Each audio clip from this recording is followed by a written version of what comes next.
मघवा फागुनावा में पड़ी गते रसिया कन्या रही शिवरात्रि जी उमरी घुमणी कन्या जला चढ़ावई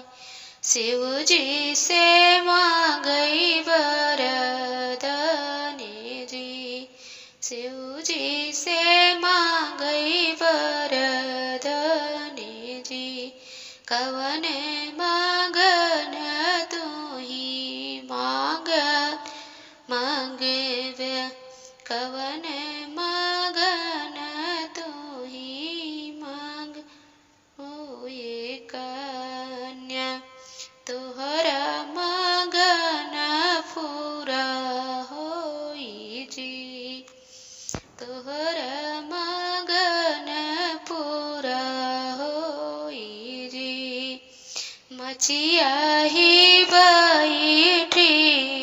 सासू जे मांगवई गिदवा खेलन के ससुर हमार गिदवा खेलत हम ससुर जलेवई